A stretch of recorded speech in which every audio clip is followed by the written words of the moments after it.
For a long time, I've listened to friends and acquaintances share their struggles. And like many of us do, I often responded with the familiar phrase, "It's fine, I understand."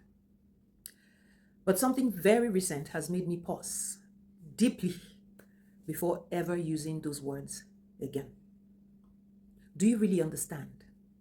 Do you truly understand? Because to understand means more than just hearing words. It means you've gone under the weight of the experience to fully appreciate what the other person is going through.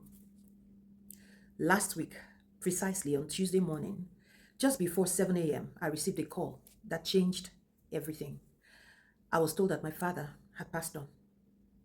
For a moment, my mind was blank. My mind went quiet, yet crowded all at once. No one saw it coming, not my siblings or any member of my family. Yes, my father turned 90 last year and had a most beautiful celebration. In fact, one of the priests jokingly said, this celebration is so elaborate that your father has seen his own burial. But guess what? Nothing, no celebration prepares you for that final call. In the last 5 years, my siblings and I became very intentional about celebrating our father, spending time with him, creating memories, loving him loudly, and I'm most grateful to God for that. And during these past years, my father embraced salvation in Christ. Now, this remains my greatest comfort and deepest joy in this season.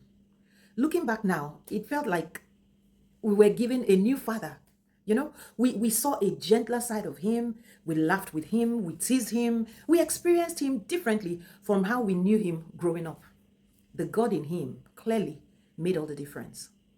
So when I traveled that same morning and saw his lifeless body lying peacefully on the bed, he looked as though he was only sleeping. And my mother said he transitioned in his sleep, calm, beautiful, and at rest. Then the calls began. One person heard and told another. And soon my phone wouldn't stop ringing. Messages poured in, and that's how something very surprising happened. I didn't feel like answering any calls. I didn't feel like reading any messages. I just wanted to be left alone. That feeling unsettled me.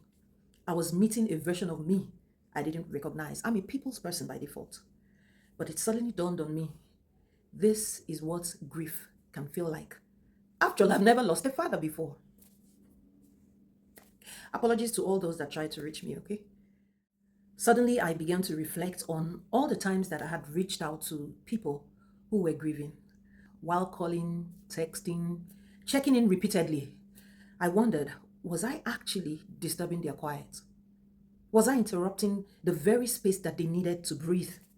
Of course, everyone meant well. My sister kept reminding me they mean well. And yes, I know that everyone reaching out means well. I truly do know that. But in that moment, all I wanted was silence, stillness, space. Now I can fully say I understand. And this is the lesson. Be careful with the phrase, I understand. Don't use it casually or even politely. Use it only when you have truly gone under the experience. And be humble enough to admit that maybe, just maybe, you don't understand. Because the greatest knowledge is when you admit, I really don't understand what you're going through, but I'm with you. So let me leave you with this thought. Before you say, I understand, pause. Ask yourself, have I truly walked this road? Or am I just being comforting? Different situations require emotional intelligence, knowing when to speak and when to stay silent, when to act and when to simply be present.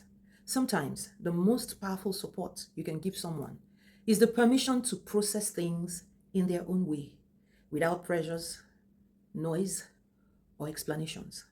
So going forward, I encourage you, choose presence over words and assumptions. And remember, you don't always have to understand. It's okay to simply admit you don't.